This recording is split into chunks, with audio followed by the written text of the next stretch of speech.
Abrimos un nuevo bloque en Puntal AM con una información que llega del Observatorio de Mumalá que tiene que ver con la cantidad de muertes violentas desde que comenzó el año. Claro, comenzó el mes de agosto y desde Mumalá hicieron un conteo, un recuento de las muertes violentas de mujeres, personas travestis y trans en Argentina. 199 personas que fueron asesinadas en nuestro país, que se están investigando también justamente los hechos, pero son datos que duelen, son números que quizás, como sucede en estos casos en diferentes provincias, uno ya pierde cada historia, pero si se pone a analizar los datos que muestran que una persona fue asesinada cada 25 horas en nuestro país, estamos hablando de mujeres, personas trans y travestis, cuando uno desglosa las historias de cada una, puede ver que en la mayoría de los casos, como viene sucediendo en Argentina, es a mano de su pareja o expareja, de convivientes. También hay fuerzas policiales con armas, niños y niñas que se quedan sin madres. Bueno, una situación que, como decíamos, se repite hace muchísimo tiempo y que es interesante para siempre seguir analizando cómo podemos hacer para frenarlo. Estamos en contacto ahora con Betiana Cabrera Fasolís, quien es la coordinadora de Mumalá Córdoba, para analizar entonces los datos que arroja el registro del Observatorio de Mumalá. Hola Betiana, ¿cómo estás? Buen día. Hola, muy buenos días. Sí, efectivamente, volvemos a mostrar las cifras del observatorio. Estamos hablando de una muerte violenta prácticamente por día. Y también tenemos que decir que si específicamente nos remitimos a los femicidios, es decir, aquellos que se engloban, en los cuales ya sabemos, ¿no? Ya sabemos que medió la violencia de género, ya sabemos que generalmente ocurrieron por parte de parejas, exparejas, maridos, exmaridos, o familiares de las víctimas, que fue una muerte aplicada también con violencia, pero sobre todo con mucha discriminación vinculada al género. Estamos hablando de 128 femicidios a nivel nacional. En la Esa diferencia provincia, de valores Betiana, es por en la provincia de tal Córdoba cual. son 10, por ejemplo, ya en lo que va del año, y en las últimas Bueno, semanas hubo 2 femicidios muy cercanos en el tiempo.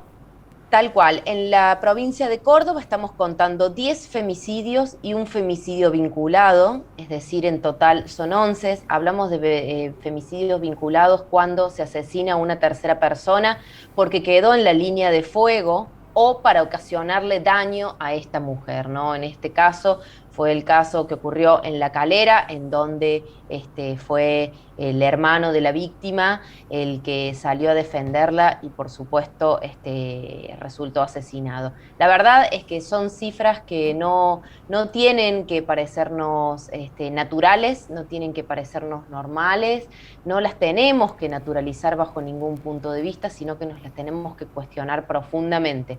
También hay que decir que las denuncias aumentaron por 10 en este periodo de pandemia, y eso es importantísimo. Pero también, como dato alarmante, tenemos que decir que en nuestro observatorio registramos que el 25% de los victimarios, es decir, de los agresores, tenían denuncias previas.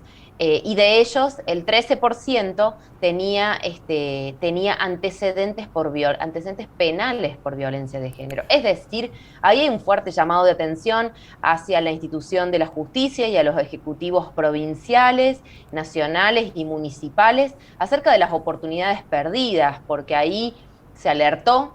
Ahí hubo una mujer que decidió salir de este círculo de la violencia, que decidió denunciar, que decidió hacer público algo que, según todavía muchas veces desde el sentido común se plantea como es que es del ámbito de lo íntimo, de que los trapitos sucios se lavan adentro y todas esas cosas. Entonces, bueno, hacemos una profunda interpelación hacia las instituciones porque algo tenemos que hacer con los varones violentos, algo tenemos que hacer con los varones denunciados, ¿no? Si nosotros decimos, metemos en prisión a todos los varones que son denunciados, no nos alcanzan las cárceles ni de Argentina ni de Latinoamérica, ¿no? Tenemos que hacer algo para que esos varones denunciados no se transformen en potenciales femicidas. Un montón de, Dispositivos.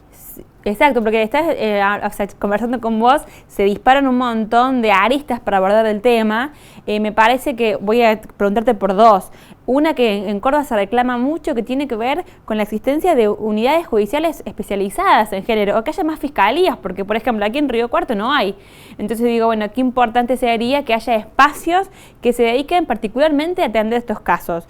Y lo otro que vos recién mencionás es que justamente con llenar llenar las cárceles de agresores, tampoco se resuelve la cuestión. Entonces, ¿cómo están funcionando todos los programas de asistencia para agresores? ¿Cómo se está trabajando con los hombres violentos? Tal cual. Bueno, lo cierto es que existen muy pocos dispositivos de atención de varones, de varones agresores. Existe uno solo que casualmente está aquí en Córdoba capital. Tenemos que pensar siempre en políticas públicas de forma descentralizada, ¿no? También trabaja con algún grado de saturación y de muchísima demanda, nos podemos imaginar, pero tenemos que pensar en la descentralización porque recordemos que más del 70% de los femicidios en la provincia de Córdoba desde el 2015 ocurren en las localidades por fuera de las capitales provinciales, ¿no?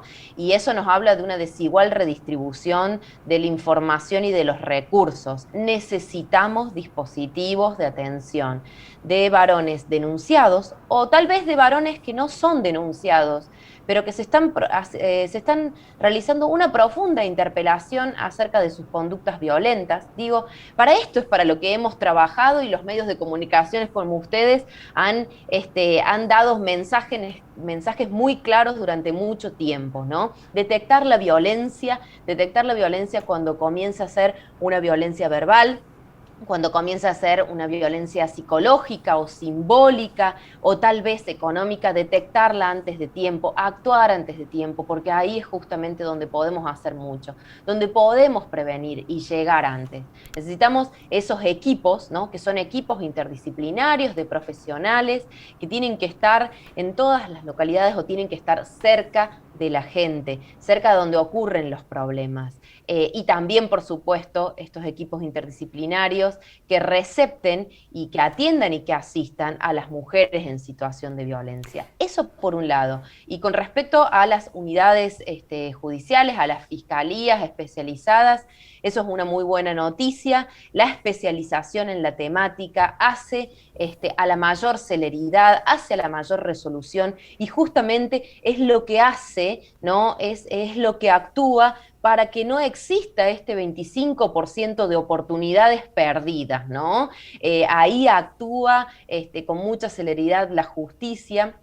Y bueno, y lo cierto es que por supuesto que estamos reclamando, ¿no? Estamos reclamando que eso exista también de forma descentralizada, con una mirada territorial, tal y cual es la realidad de nuestra provincia. Pensaba justamente también en esta cuestión de que hay más formación o se alienta a los acompañantes comunitarios, en esto que vos decías, en acompañar a esas mujeres, por ejemplo, personas trans, travestis, que están atravesando situaciones de violencia, para que denuncien, para que detecten que son situaciones que no están bien, ¿no? Esto de la normalidad o lo que antes era del ámbito privado. Pero, sin embargo, preguntándote por tu especialidad, digamos, ¿cómo se puede actuar, digamos, como vecinos, como amigos, como comerciantes que estamos cercanos a una persona que vemos que está atravesando una situación de violencia? ¿Qué podemos hacer? Los y las acompañantes territoriales, la formación que podemos tener, esta cercanía es importantísima, pero es una militancia y es justamente eso, es un acompañamiento de igual a igual, sin juzgar, tratando de escuchar, tratando de respetar los tiempos, pero siempre apelando justamente a que exista la denuncia, a que se le dé parte al Estado y a las instituciones. Nosotras las feministas decimos, los estados y los gobiernos son responsables porque nosotros queremos que justamente se actúe desde las instituciones. Es importantísimo el acompañamiento de pares, pero nosotros necesitamos la absoluta presencia estatal. Entonces, si bien siempre hay que tender una mano, siempre hay que, bueno, ahora no tomar mate, pero siempre hay que poder escuchar, siempre hay que poder estar disponible para acompañar o para abrir la puerta en una situación de urgencia, un fin de semana, a la noche, cuando alguien necesita salir de su casa. Siempre hay que estar disponible para eso, pero siempre hay que recurrir a la ayuda especializada. Por eso, nosotras las Mumalás exigimos, y ya hemos hecho varias presentaciones en la Cámara de Diputados acerca de la emergencia Ni Una Menos, porque lo que más necesitamos es justamente que los equipos interdisciplinarios de profesionales estén bien remunerados para tener. A hoy perciben únicamente un contrato de monotributo que no supera la canasta básica, y que estén bien remunerados y dispersos en todas las localidades, en todas las ciudades de nuestra provincia, porque a ellos es a donde tenemos que recurrir, ¿no? Por supuesto, el consejo es no quedarnos solas, ¿no?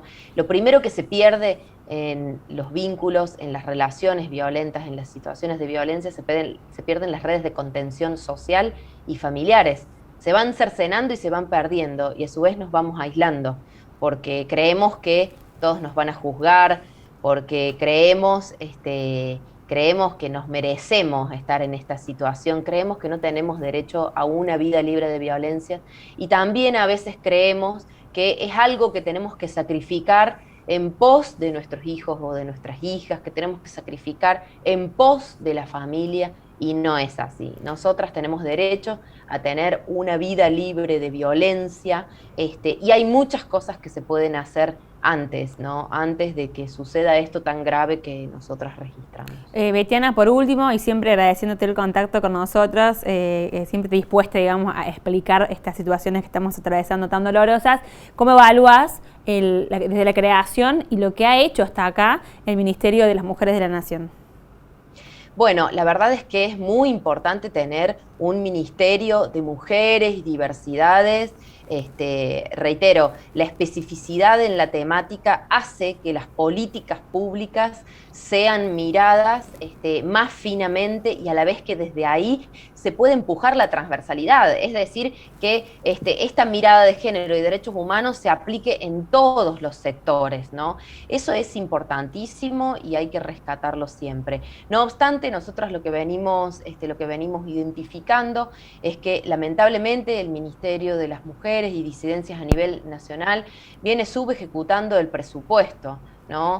En lo que va del año solamente ejecutó el 20% de su presupuesto asignado, que no es un presupuesto desdeñable para nada, cuando el resto de los ministerios ya va aproximadamente derogando a cerca del 50%, más en un contexto de pandemia. Entonces, la verdad es que creemos que siempre hay que tener presupuesto para políticas públicas integrales, pero hay que ejecutarlo. Claro. Esa gestión debe ser impecable y tiene que llegar de forma no discrecional, tiene que llegar de forma mucho más rápida a las provincias y a los territorios. Siempre hay mucha burocracia en el medio acerca de convenios, y las perjudicadas justamente con esa burocracia son las mujeres y las disidencias que están inscriptas en los territorios. Entonces, tenemos que potenciar eso, y por supuesto, el Estado tiene que pensarse como no ser el primer flexibilizador, ¿no? Tiene que pensarse en cómo generamos dispositivos, porque para lograr los cambios culturales, para combatir la violencia de género, sobre todo necesitamos eso, necesitamos actuar con personas que promuevan, promocionen y prevengan, ¿no? Claro. Estas cosas. Lo que pasa es que como no te implica cortar ninguna cinta, inaugurar absolutamente nada, suelen ser las políticas más postergadas, ¿no? Y de hecho, no te implica sacarte una foto, te implica estar todos los días y pensarlo como una política pública que trascienda las gestiones. En el territorio, y que justamente no sean como lindos discursos declamativos, sino que justamente se transformen en herramientas reales. Betiana, un gusto hablar con vos. Bueno, hasta la próxima. Ojalá que no tengamos que seguir engrosando estas cifras, que finalmente haya como con lo que siempre pedimos, ¿no? El famoso cambio cultural que necesitamos para salir adelante. Te mando un gran abrazo. Hacia allá vamos, y muchas gracias a ustedes por el compromiso de justamente tratar estos temas. Gracias. Acabamos de hablar entonces con Betiana Cabrera Solís, que es coordinadora de Mumala Córdoba, hablando sobre estos tristes números, ¿no? 199 muertes violentas en los 7 primeros meses del año, 10 femicidios en la provincia de Córdoba.